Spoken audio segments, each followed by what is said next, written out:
রীতিমতো জল পুরো ছিটকে আসছে গায়ে।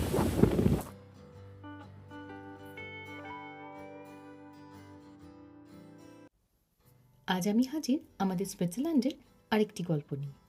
আজ আমরা যাচ্ছি সুইজারল্যান্ডের একটি অত্যন্ত সুন্দর গ্রামে। Hello everyone, welcome back to my channel. আমি কঙ্কনা, বিদেশে বঙ্গতারার আরেকটি নতুন ব্লগে তোমাদের সবাইকে স্বাগত জানাই।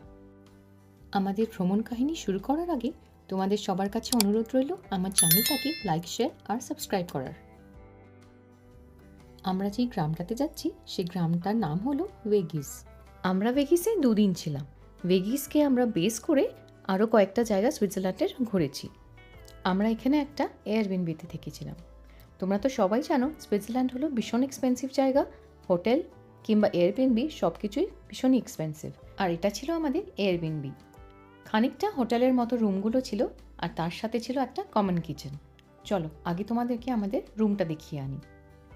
রয়েছে নিচে একটা বড় বিছানা আর উপরে একটা বাঙ্ক বেড বাচ্চাদের জন্য। খানিকটা স্টুডিও অ্যাপার্টমেন্টের মতো, তবে রান্নাবান্না রুমের মধ্যে কিছু নয়। অ্যাটাচ বাথ অ্যান্ড টয়লেট রয়েছে। রান্নাবান্না বা খাওয়া দাওয়া যা কিছু করতে হবে সব নিচে রান্নাঘরে। চলো এবার আমাদের বারান্দাটাতে যাই। এই আমাদের হোটেল থেকে ভিউ। বৃষ্টি হচ্ছে আবার থামছে, এই চলছে। তবে মাউন্টেনগুলো এখন বেরিয়েছে, এতক্ষণ পুরো মেঘে ঢাকাই ছিল।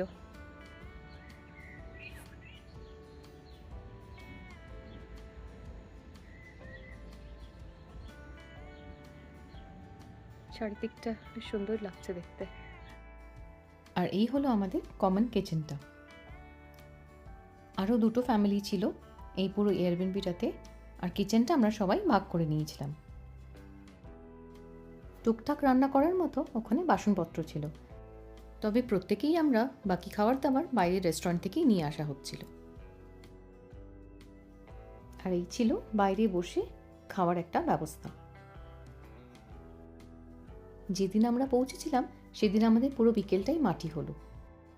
হঠাৎ করে ওয়েদার এত খারাপ করলো, প্রচণ্ড ঝড় বৃষ্টি সব শুরু হলো।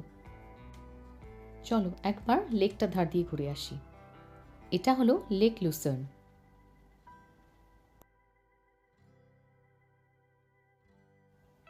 এই সাংঘাতিক হাওয়াতে লেকটা কি ভয়ঙ্কর লাগছে দেখতে, দেখো।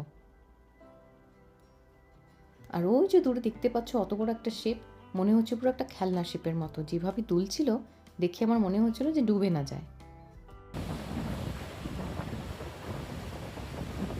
জলটা দেখুন পুরো, কেউ বলবে যে এটা একটা লেক।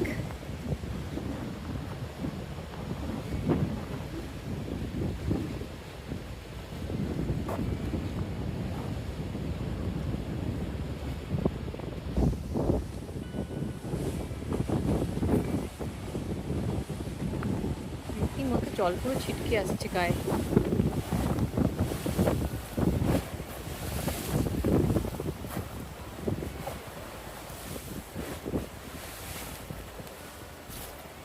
কি যে হাওয়া বলে বোঝাতে পারবো না। ছাতা, ফোন কিছুই সোজা থাকছে না, ফেলে ফেলে দিচ্ছে।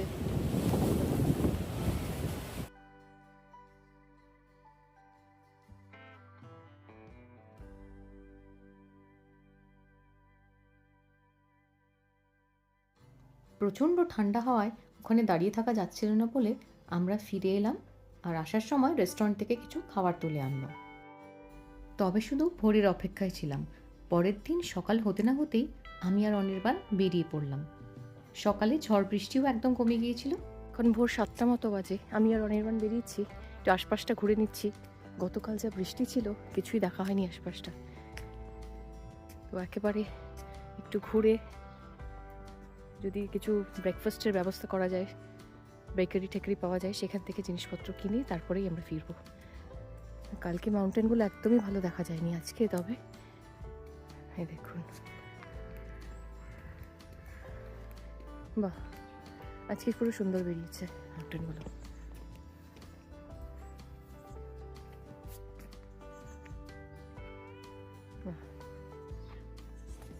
পুরো ছবির মতো সুন্দর লাগছে এই জায়গাটা, তাই না? ওই দেখা যাচ্ছে লেক। চলো আজকে আবার লেকটা দেখে আসি। আজ দেখো লেকটা কেমন সুন্দর শান্ত জল, আর পাহাড়গুলো কাল থেকে আজকে যেন বেশি সুন্দরভাবে দেখা যাচ্ছে। কালকে সমস্ত মেঘে ঢাকা ছিল আর আকাশটাও এত কালো হয়েছিল, কিছুই ভালোভাবে দেখা যাচ্ছিল না।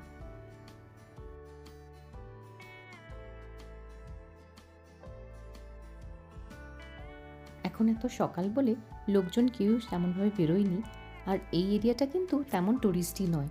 লোকজন ভেগিসের কথা খুব একটা জানে না, অ্যাটলিস্ট আমরা তো জানতাম না, আর খুব একটা টুরিস্টও দেখিনি। চারিদিকের পরিবেশটা এতটাই শান্ত, সুন্দর আর স্নিগ্ধ, ভাষায় প্রকাশ করা যাবে না। এই জায়গাটার ন্যাচারাল বিউটি আর মডার্ন সমস্ত ফ্যাসিলিটি মিলে এক দারুণ পরিবেশ তৈরি করেছে। সুইজারল্যান্ডের এই গ্রামটা রিল্যাক্স করার জন্য কিন্তু একদম আইডিয়াল জায়গা। চারিদিকটা এত শান্তিপূর্ণ আর নিরিবিলি।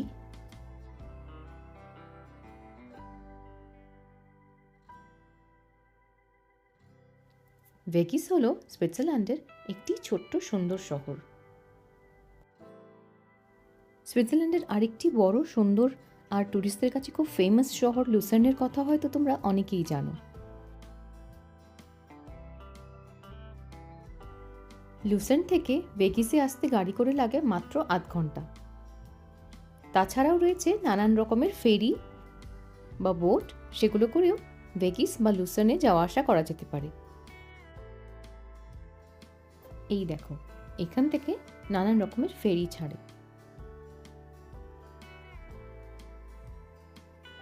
এখন এত সকাল বলে ফেরি রাইড এখনো শুরু হয়নি, তবে এখানে রয়েছে নানান রকমের ফেরির অপশন, যেমন রয়েছে সানসেট ক্রুজ বা রিভিরিয়া ট্যুর বা নানান রকমের সব এই লেকে ঘোরার নানান রকমের ফেরির অপশন। আর এখানে রয়েছে বেস্ট্রো পার, তার সাথে বোট ফার্মিটু, মানে বোট এখান থেকে ভাড়া নেওয়া যায়।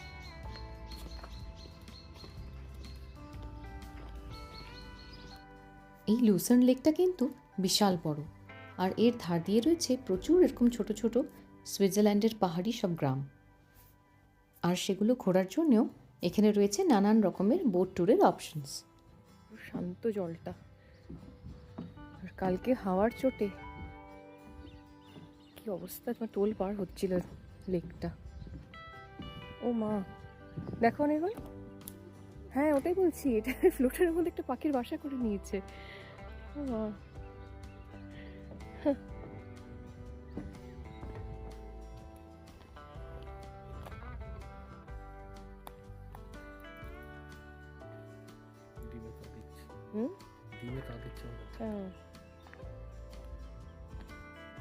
আমার মনে হয় এই ইয়টগুলোই ভাড়া নেওয়া যায়, আর তারপরে এই ইয়টগুলোকে নিয়ে নিজেরা নিজেরা ঘোরা যায়।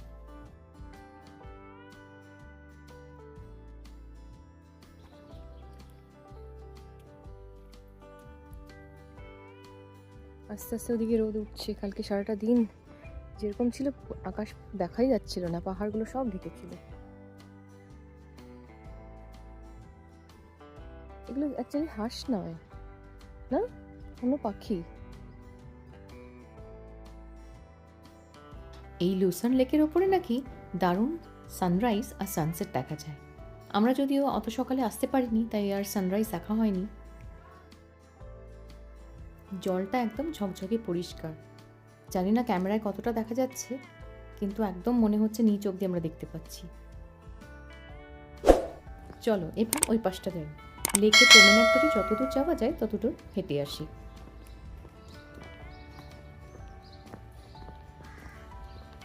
দোকানপাট এখনো কিছুই খোলেনি।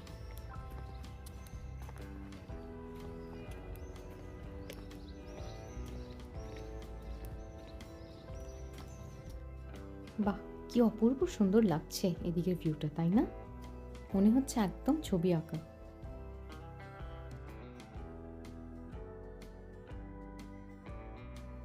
এই ভেগিস শহরটা না একদম পাহাড় দিয়ে ঘেরা, আর মাঝখানে তো রয়েছে এরকম বিশাল একটা লুসার্ন লেক, আর রয়েছে প্রচুর ফুলের গাছ, চারিদিকে ফুলের বাগান আর ফুলের গাছ। কি যে সুন্দর লাগছে না এই সকালবেলাটা হাঁটতে, বলে বোঝাতে পারবো না।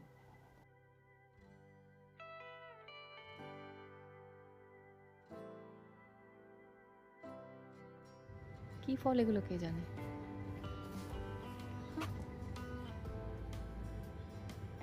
সব গাছেই ধরে রয়েছে।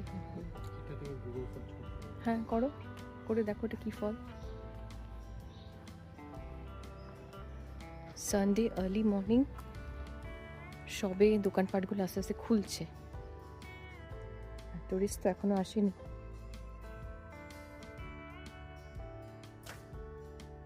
যেখানে আরেকটা লুজন যাওয়ার, এখান থেকে বোট পাওয়া যাবে।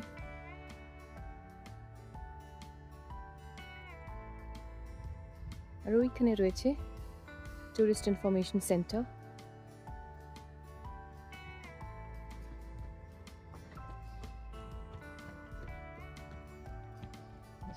জগার্সরা সব দৌড়ে বেড়াচ্ছে। এখানে একটা ম্যাপ দেওয়া আছে আর ডিরেকশনও দেওয়া আছে কোন দিকে কোথায় গেলে কি কি দেখার জায়গা আছে।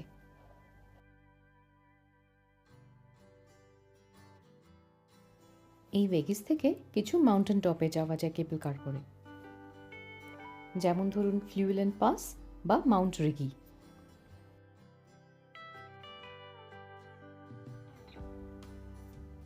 পাহাড়ের চূড়া থেকে নাকি এই রিজনটার একটা দারুণ ভিউ দেখা যায়। আমাদের এবার হলো না যাওয়া।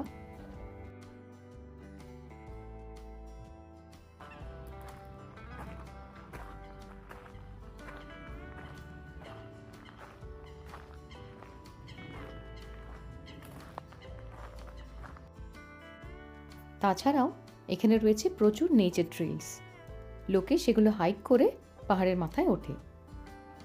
যারা অ্যাডভেঞ্চার ভালোবাসেন তাদের জন্য এটা তো একদম আইডিয়াল অ্যাক্টিভিটি। আর গরমকালে তো ইউরোপের লোকে প্রচুর হাইকিং করে, বলতে পারেন যে hiking one of the famous activities in summer. Nature trails বা এই পাহাড়ি পথে হাঁটা সত্যিই একটা অসাধারণ এক্সপিরিয়েন্স হবে।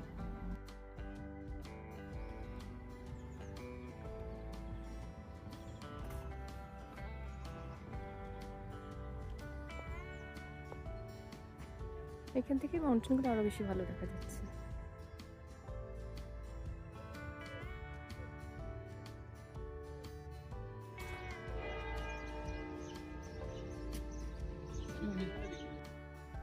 কেউ যদি নেচার লাভার হয় তার জন্য কিন্তু এই ভেগিসটা একটা আইডিয়াল জায়গা।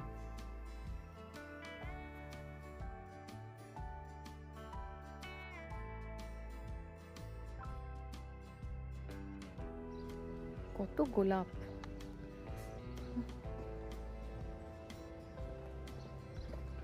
চারিদিকে ভর্তি গোলাপ।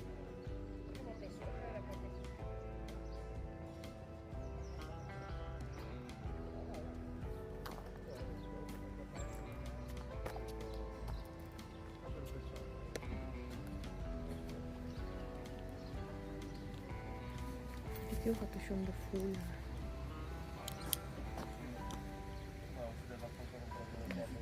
ক্রস করা যাবে, ওদিকটা যাওয়া যাবে, ওদিকটা ঘুরে আসি একবার চলো।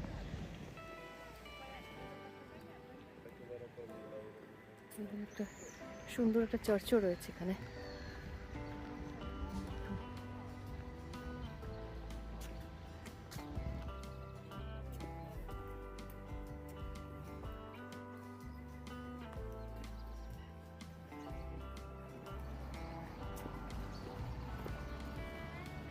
ওই তো এখানে এদিকটাতে রয়েছে রিগি বান, দেখো।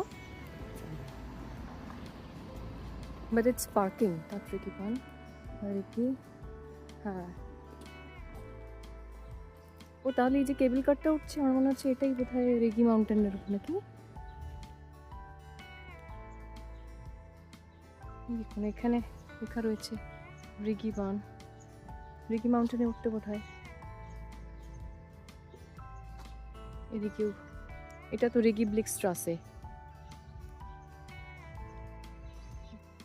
চারিদিকে এত গোলাপ ফুলের গাছ যে যেদিকেই যাচ্ছি সেদিকেই কিন্তু সুন্দর একটা সুইট একটা গোলাপের গন্ধ পাচ্ছি। আর এখানে রয়েছে প্রচুর রেস্টুরেন্টস যেখানে পাওয়া যায় অথেন্টিক অ্যান্ড ট্রেডিশনাল সুইস খাবার দাবার।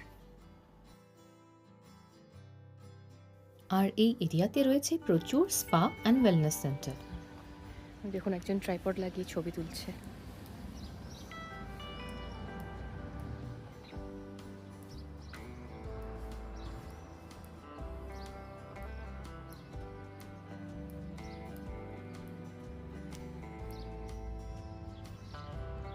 টেম্পলটা বড়ই সুন্দর।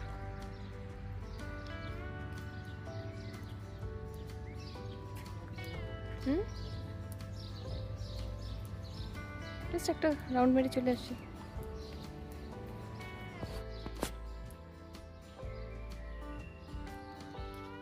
শুনতে পাচ্ছেন কত রকমের পাখি ডাকছে, নানান রকম সব পাখির ডাক।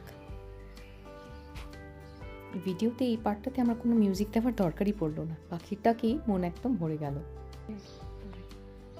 এই প্রমেনাডেতে আবার ফিরে যাই।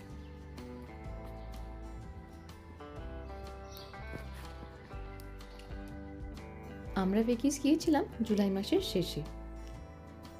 তখন তো ইউরোপে গরমকাল, তবে ভেগিসে অলরেডি আমাদের একটু শীত করছিল।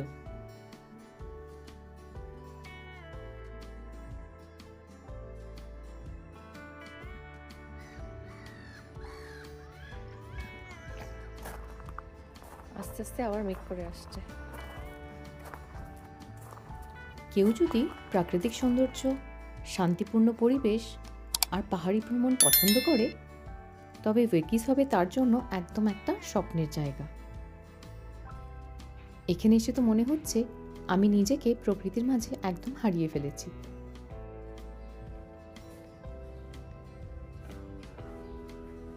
একটা বড় উপর, আর পেছনের ভিউটা দেখুন, জাস্ট পাহাড়ের উপরে।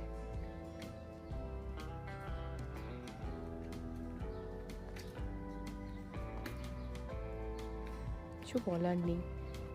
আশা করব আমাদের ভেগিসের ভ্রমণ কাহিনী তোমাদের সবার ভালো লেগেছে। আর যদি ভালো লেগে থাকে আমার চ্যানেলকে লাইক, শেয়ার আর সাবস্ক্রাইব করতে কিন্তু ভুলো না।